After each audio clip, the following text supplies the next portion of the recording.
John Ronald Reuel-Tolkien зохиолыг бичсэн Sarah Stephen King-ийн зохиол хараас ч өгч болж чаддаг. Тамд очиж Түрэгбаатарын гэсэн жижиг Зүртбаатарын хоёрын зохиол зочисхийн сэрлээ. Ганагийн сүгт Тавтай морил. Ганагийн сүгийн сонсогч та бүхэндээ зохиолч Ууган Баярын Dark Books цувралын Мөс номноос илгэм жигүүлийг бүрэн ихээр нь нийт 6 хэсэг болгон хүргэж байна. 7 хоног бүрийн пүрэв ням гаригуудад 18 цагаас Ганагийн сүгт орно.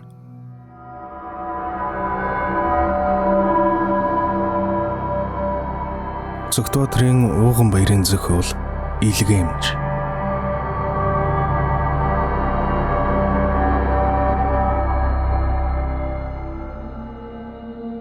Дөрөвдүгээр хэсэг.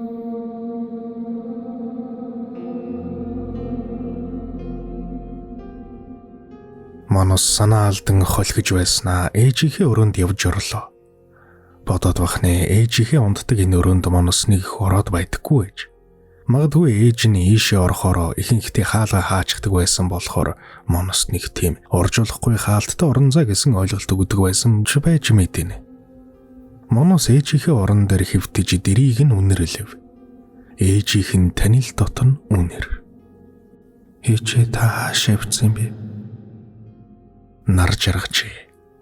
Гадаас салхи хойсгонон эсгэрч модноос унсан навчис хуйлран дэгдэн. Манус хийх байхаа олж ядахын эрхэнд ээжийнхээ өрөөний хамгал шүүгээ савыг өнгөчж гарлаа.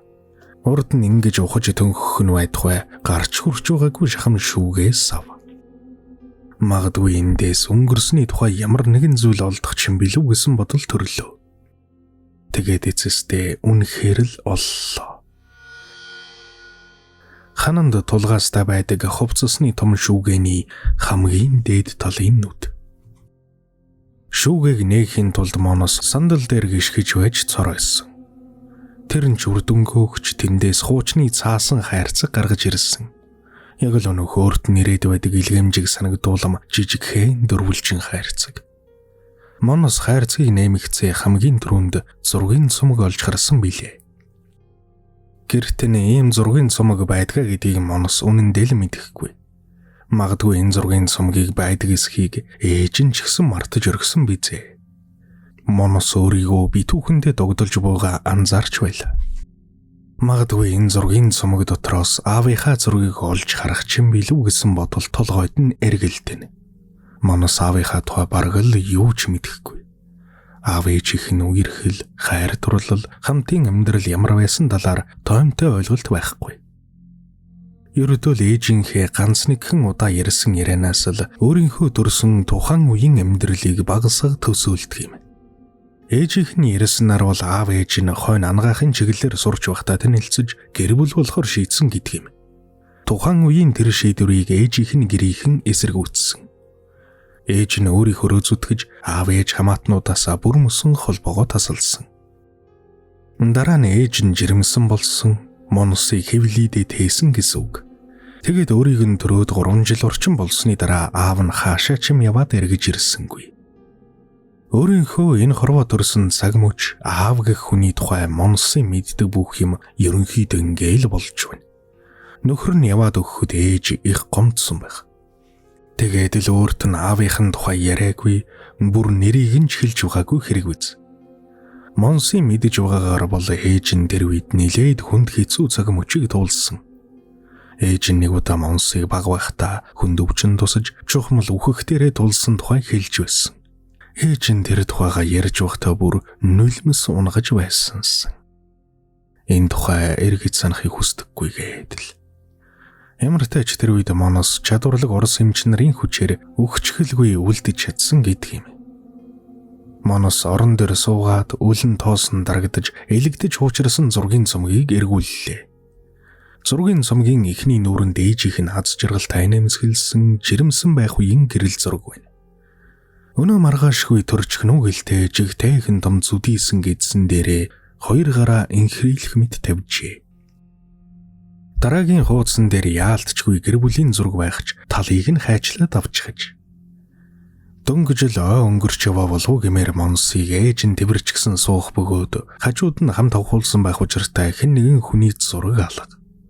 Мэдээж аав нь байх магадлалтай тэр хүний зүүн мөрний тал хэсэг нь л ээжд нь наалдсан байдалтайгаар үлдэж хоцорчээ. Зургийн цомгийн дараачийн хідэн хуудсууд хоосон эргэлдлээ. Тэгснээ Монсын мөлгөж байсан үеийнх болов гэмээр нэг зураг гарч ирэв. Монос өөрийнхөө бага болчир байх үеийн тэрхүү хуучны гэрэл зурган дээр хэсэг зур харц тогтлоо. Зурган дээр буусан Монсын цаана ховцсны том шүүгээ байх бөгөөд уг шүүгээний хаалган төлөлтөй юм. Тэрхүү шүүгээний хаалганы төлөнд хэн нэгний дүрс бүдэг бодог тусаж байна. Аав нь л байж тарах хэн нэгэн эрэгтэй хүн. Монос аавынхаа байж мэдих тэрхүү төлөнд туссан дүрс дээр хідэн хурам харц тогтлоо. Тэгснээ олж харсан, ойлгож мэдсэн зүйлээсээ болоод гинэтхэн хэрэг хийгээд явж хав. Тийм ээ. Аав нь байж мэдих тэр хүн өөрт нь илгээмж хүргэж ирдэг сарвчтай малгайтай өнөх залуу мөн байна.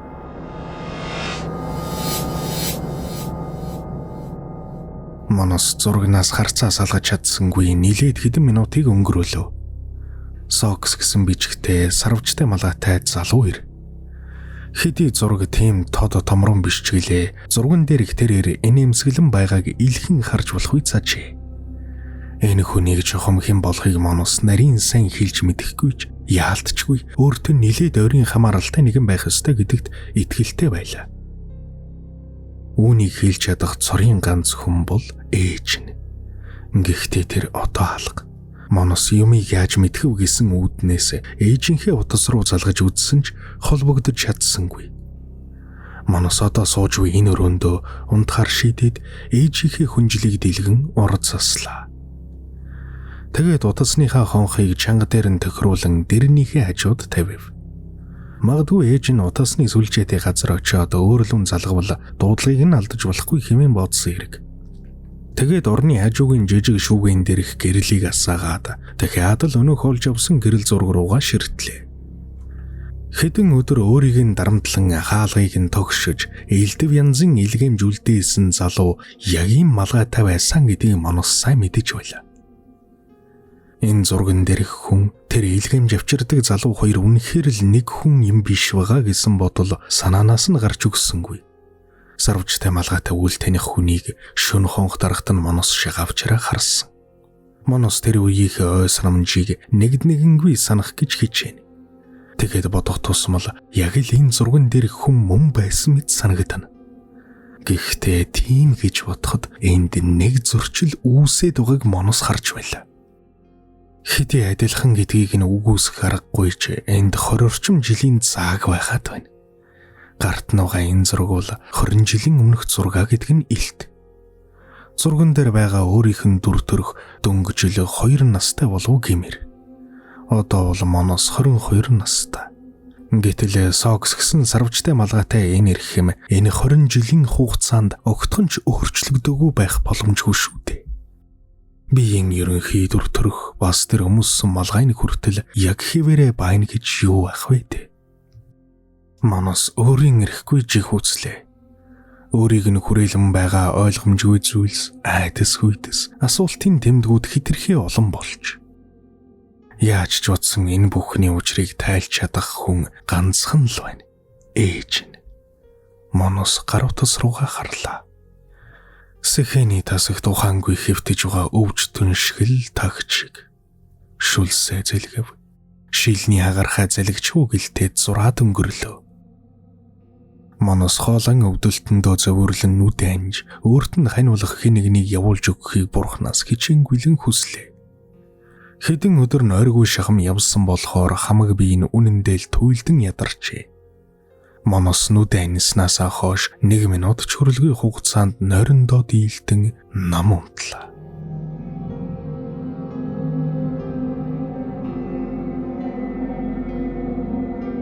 Та яг одоо Ганагийн сувгтай хамт байна. Амгалан тайван шүн дунд генетхэн гар утасны хонх тажигнан дуугарлаа. Монос хүндэрсэн биеэ шилгэн хагас дутуу сэрмэр агидав. Өөрийгөө хаан байгаагаа санахгүй манран байснаа ямар тач гар утас дуугарч байгааг ойлголоо. Бүрэн сэхэр жамжаагүй ухаанд нь хамгийн дөрөнд ээж залгаж байна гэсэн бодол төрж шалавхан шиг утсан аван чихэндээ барилаа. "Байна уу ээж үү? Илгэмж авсан уу?" Буцаж унтахад бэлэн байсан амт тайхан нойр нь хормөргүй хийсэн замхарлаа. "Юу илгэмж вэ?" "Шамд үлдээс илгэмжүүд." "Өөрөө хэн бэ?" "Арай Монсоо илгэмжийг ав. Одоо цаг нь ирсэн. Чиний хувьд хангалттай. Аав нь байнга ирээд байж чадахгүй." Утас тасарчээ. Монос тавгүйхийн салгансаар орноос өндийн өрөөнийхөө гэрлийг асаалаа. Хамаг биеийн хүндэрч гисэн эрүү ам нь хавирн тажигнаж байна. Монос өөрийгөө халуурч байгааг ойлгов. Тэгээд ямар тааж дөрвөн хэвдгийнхээ өмнө бэлдэж тавьсан халуун буулах хэмийг уугаад араас нь усаар дарууллаа. "Юу болоод өнгөрвөө?" хэмээн өөрөөсөө асуув. Халуурчсан бас дээрээс нойрон давтаад дэн дум байсан болохоор зарим зүйлүүдийг буруу сонсчихгүй хэмээн бодов. Гэвч яалтчгүй л утасны цаанаас ярьсан тэр хүн аав нь гэж хэлэх шиг болсон. Монос эргэн тойрны анирдан чимээ чагнж байснаа юу тааж гар утсаавн өөрлөн залгасан дугаарыг шүүж харлаа.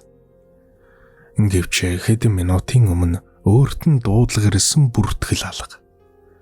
Хамгийн сүүлд ажлынхын газрын менежер л өөрлөн залгасан байх бөгөөд түүнээс хойш нэгч дуудлага ирээгүй байна. Монос хүнчлөөр бие хучин дагжин жижирлээ. Халууны эм уусан болохоор удахгүй бие дээрднэ хэмээн найдаж нүдэ анилаа. Тэгмэгцээ шуудхан л зүүдлэх шиг болов. Эсвэл унтахын өмнөх зүүд нойрон дундч гэмээр юм уу бүү мэд. Зүүд гэмээр хэрнээ бодит байдалч гэж хүлээж авсан болох үз хачирхалтай дүр төрх орон зай.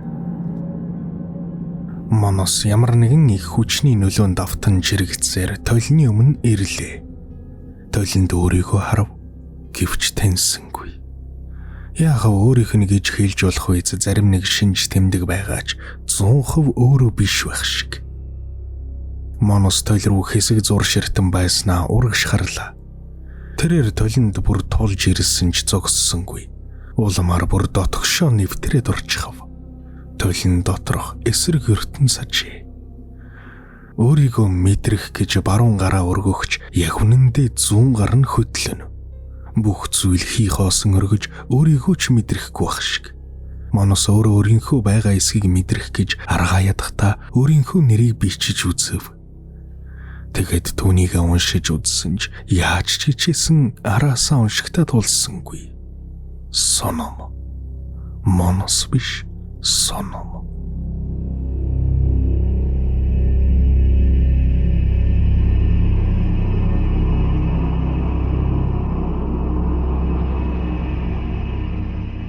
Үүр цайхтай зэрэгцэн халуун нь буусан Монос нойрноос сэрлээ. Угаалгын өрөөнд орж шүдэ угаачхаад өөртөө шүл хийж уухаар шийдэн галын өрөө рүү зүглэв. Хоолын өвдөлт нь харьцангуй дээрдчихэж. Гэвч ямар нэгэн зүйл тороод байх шиг харь мэдрэмж төрөнө. Хоолоогоо засаж үзв. Огт танихгүй хачин өнгө сонсогдоход эрэхгүй цочих шиг. Хоолоос хөөчгөж хэмээн бодсон ч нэг л өөр. Хоолоо сөөлөгөхэд ингэтлээ өөрчлөгдөж бүр эрэхтэй хүнийг шиг өнгө гардаггүйсэн. Гэвч Монос ганцаараа байгаа болохоор хэн нэгэнтэй ярьж өөрийнхөө дууны өнгийг ахин дахин сонсоод байх нөхцөл үүссэнгүй тэгсгээд мартагналаа. Харин оронд нь урд шөнийн болоод өнгөрсөн зүйлийн тухай эргэцүүлв. Хэн нэг нь утсаар залгаж өөрөөс нь илгэмж авсан эсхийг асуух шиг болсон. Бас тэр этгээд өөрийнх нь аав гэх маягийн үг хэлсэн. Монос хэсэг зур бодол хийлэн байснаа. Магадгүй халуун даадын мэрсэн эрэг үзээ хэмээн өөртөө хэлээд өнгөрлөө. Тэгээд юу тааж унталгын өрөө рүүгээ буусаж ороод өчигдрийн өнөөх гэрэл зургаа дахин харлаа. Зураг үнэхээр л бодиттой байна. Зурган дээр байгаа толинд туссан нэр үнэхээр өөрийнх нь аав гэж үгсэн бодол толгойд нь эргэлдэнэ. Магадгүй аав мөн байх. Өгч гсэн байж мэднэ. Тэгээд л сүнсэн тэр үеийнхээ дүр төрхөөр одоо өөр дөр нь ирээд байгаа хэрэг биш үү? Гэвч яагаад одоо гэж? 20 жил тагж хэмээгүй байснаа генетикэн энэ цаг мөчид гарч ирээд өөрт нь элдв янзын муу ёрын илгэмж өгөх нь ямар учиртай хэрэг вэ?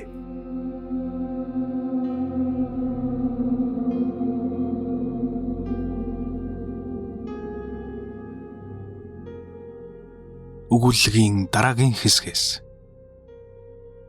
Тэрээр өнөөдөр ээжийнхээ сургийг гаргах гэж ажлынх нь газараар орж хүмүүстэй уулзсан. Тэр ч бүхэлээ цагдаагийн газар аарч ороод амжсан юм. Тэгээд энэ бүхний эцэст ээжигээ гадагшаа яваагүйг олж мэдсэн. Ээжийнх нь өөртөө нь уцаар ирсэн тэр өдрийн нислэгийн бүртгэл мэдээллүүдийг шалгуулсан ч ээжийнх нь нэр гарч ирээгүй. Ажлынх нь ч гэсэн ээжийг нь гадагшаа явсан, эсвэл явах гэж байгаа гэх тухай юу ч мэдээгүй, бас одоо хаана байгааг нь ч олж мэдэхгүй байсан.